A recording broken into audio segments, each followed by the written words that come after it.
Good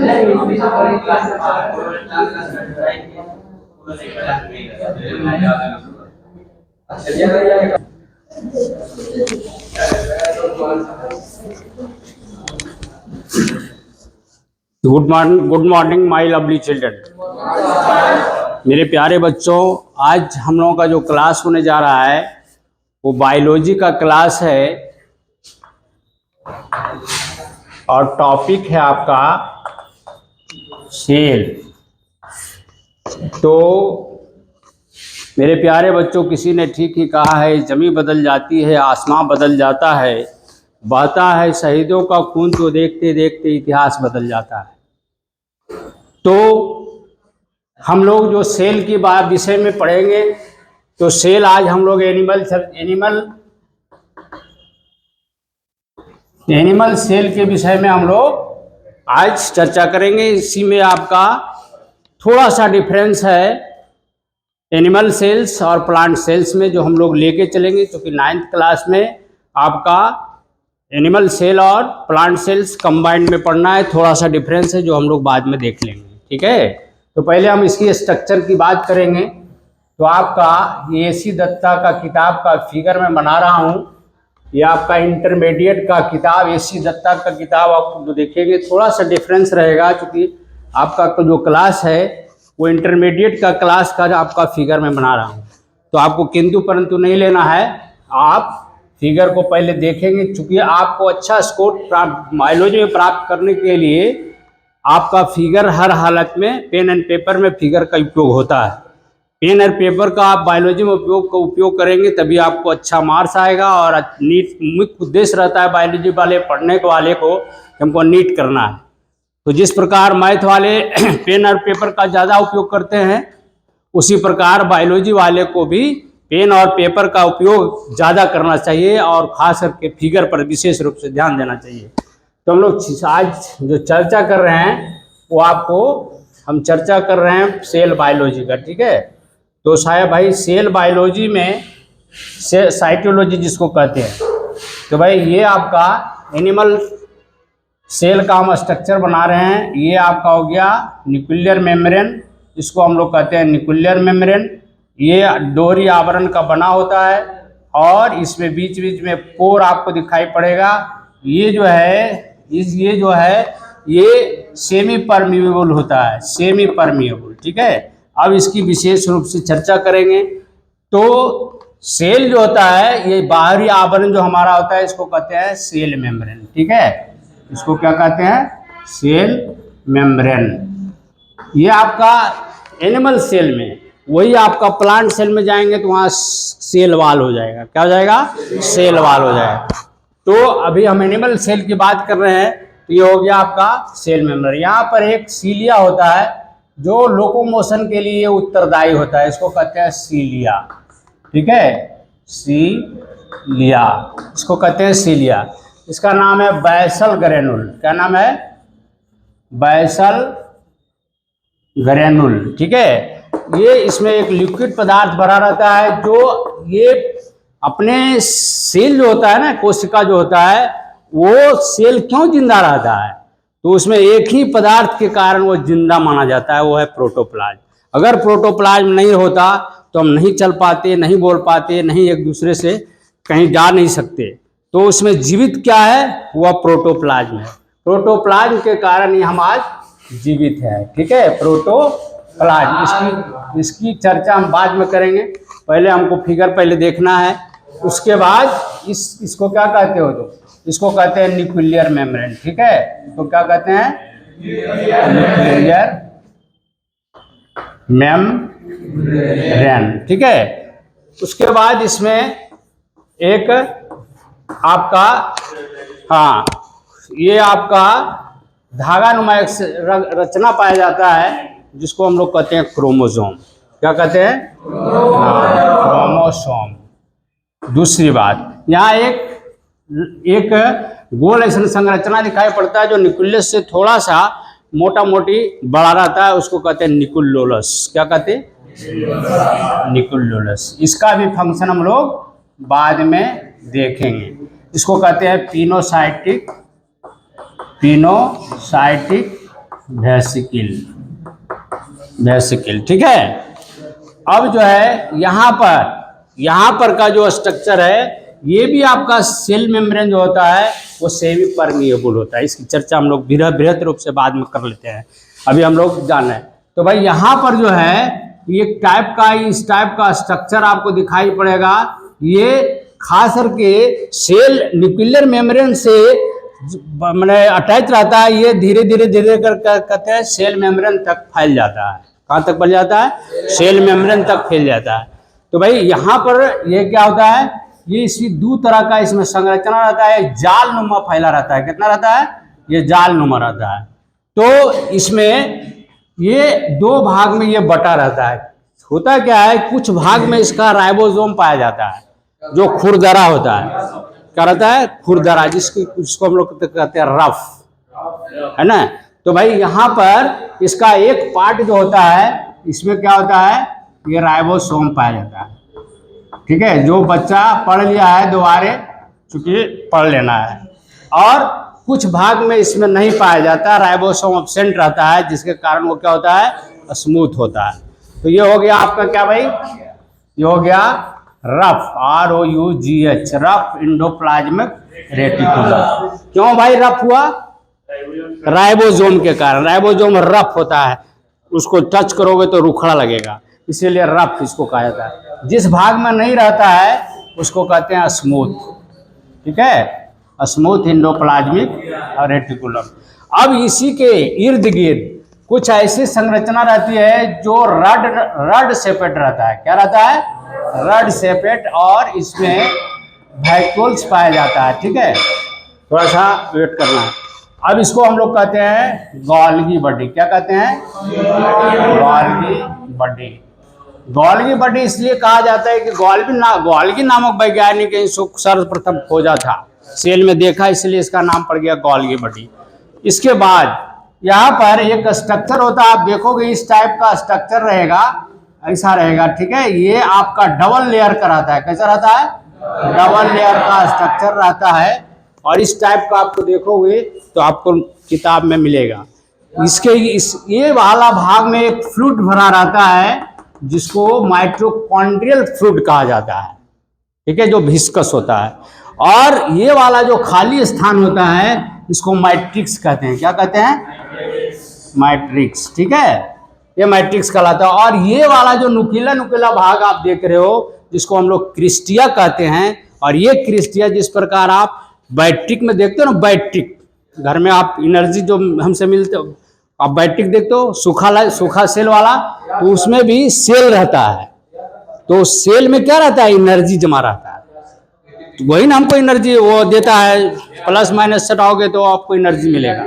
तो ठीक उसी प्रकार, चूंकि यहाँ पर क्या होता है, क्रेब्स साइकिल होता है, यहाँ क्या होता है, रेस्पायरेशन के कारण होता है क्या है, वहाँ एनर्जी प्रोडक्ट होता है, और वो एनर्जी कन्फर हो जाता है एटीपी में। और एटीपी के रूप में 38 एटीपी के रूप में इसमें क्रिस्टिया में वो क्या रहता है, जमा हो जाता है। समझ में आ गया? तो ये आपका क्रिस्टिया कहा जाता है। इसको क्या कहते हैं?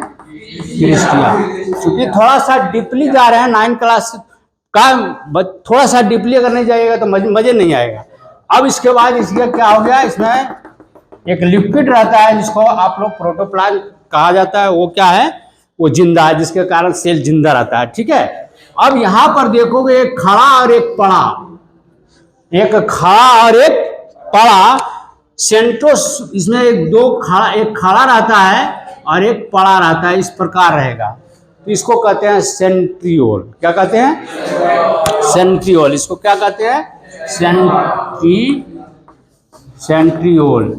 और ये सारे को, ये एक पार्ट जो रहता है इसका दूर रहता है, खास करके सेल डिवीजन में ये क्या होता है, ये काम करता है, जो बाद में हम लोग चर्चा करेंगे, एक एक करके चर्चा करेंगे, हमारा सेल खत्म हो जाएगा।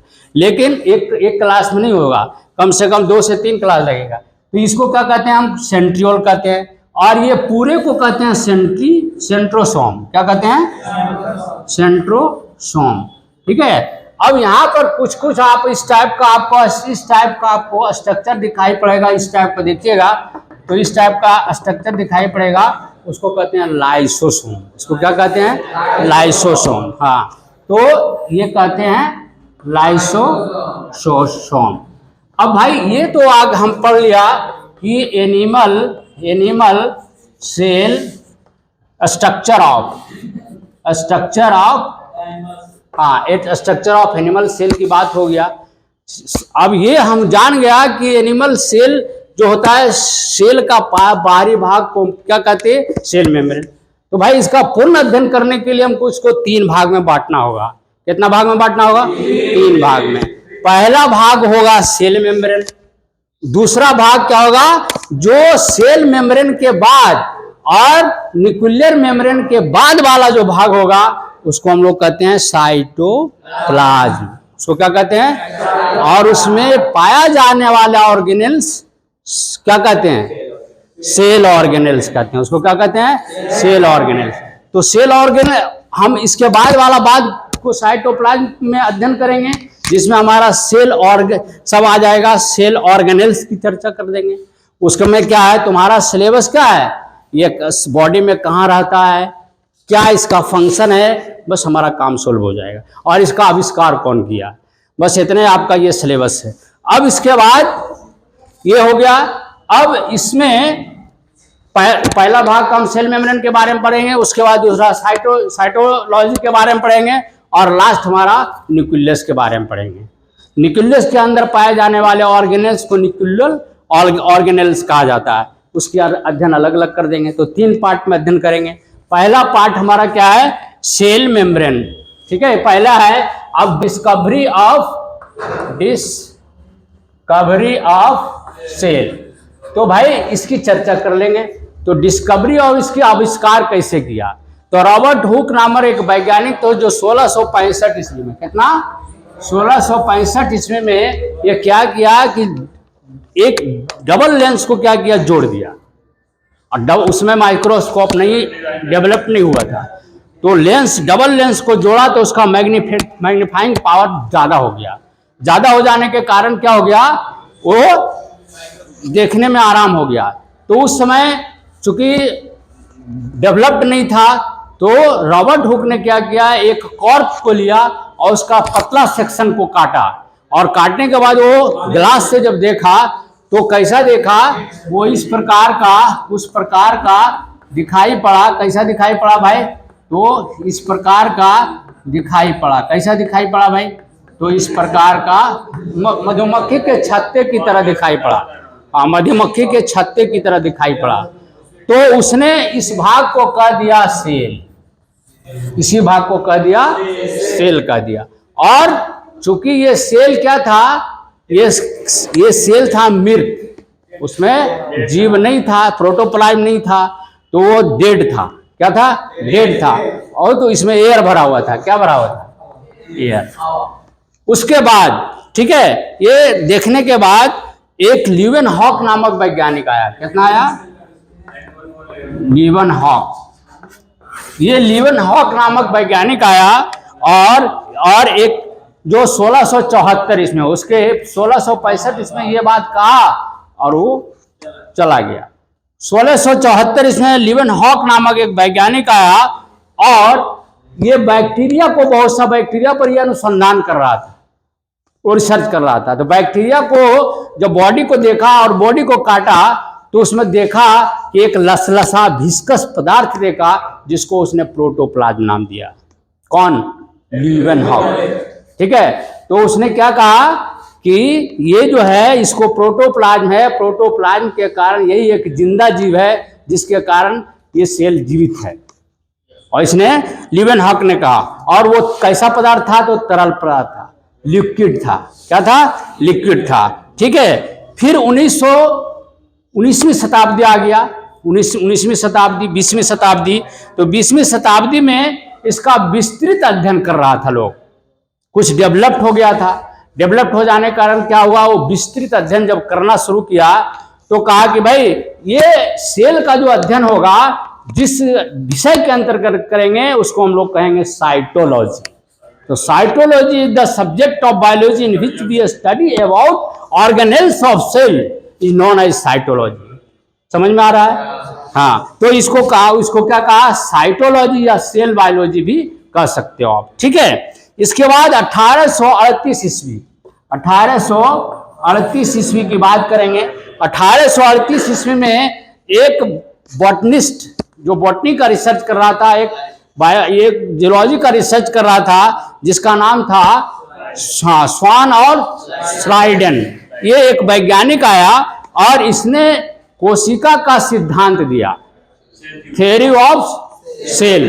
तो इसने कहा the cell is the fundamental unit of the body, इसी का ये आधार है। ये कोशिका जो है ये जंतु का आधार है, जीव का आधार है, इसके बिना जीव संभव नहीं है। पहला बात कहा, सिद्धांत में पहला सिद्धांत दिया, कहा कि cell is the fundamental unit of the body, पहला बात कहा। दूसरा बात इसने क्या कहा कि ये सेल बनता नहीं है, ये अपने आप में डिवाइड होता है। ये पहला वाला कोशिका जो है वो डिवाइड करके दूसरा कोशिका बन जाता है, तीसरा बन जाता है, चौथा बन जाता है। तुम फिजिकली रूप से आप देखो, जब बच्चा बेबी जन्म लेता है तो उसके अंदर सेल की संख्या बहुत कम रहता है ना, कम। उसके बाद वो जब धीरे धीरे बढ़ता है तो नया सेल नहीं होता है, वो सेल डिवाइड होते चल जाता है। क्या होता है? पार्ट पार्ट बढ़ता चल जाता है, 1 2 2 4 6 8 10 12 इस टाइप से बढ़ता चला जाता है। हाँ 25 साल तक घटता नहीं है। अभी जब तक आप घटना कब से चालू हो जाता है तो मोर देन 40 ईयर्स, 45 50 ईयर्स के बाद अगर खान पान अच्छा है तो 50 ईयर्स तक भी कोई दिक्कत नहीं होता है। हाँ सेल जब वो क्या होता है, जब एज जब बढ़ते रहता है उससे, तो वो फिर क्या होता है, घटता तो नहीं है लेकिन हाँ वो छीन होते चल जाता है, जिसके कारण झुर्रिया वगैरह आना शुरू होता है। ठीक है, तो चलिए, तो पहला सिद्धांत क्या कहा, cell is the fundamental unit of the body, पहला। दूसरा क्या कहा, सेल जो है वह नया नहीं बनता है, पहले वाला सेल डिवाइड होते चल जाता है। तीसरा कहा, एक बिरचो नामक एक वैज्ञानिक आया इसके बाद। तो बिरचो नामक वैज्ञानिक जो आया तो उसने क्या कहा, उसने कहा कोशिका की स्वयं उत्पत्ति नहीं होती है।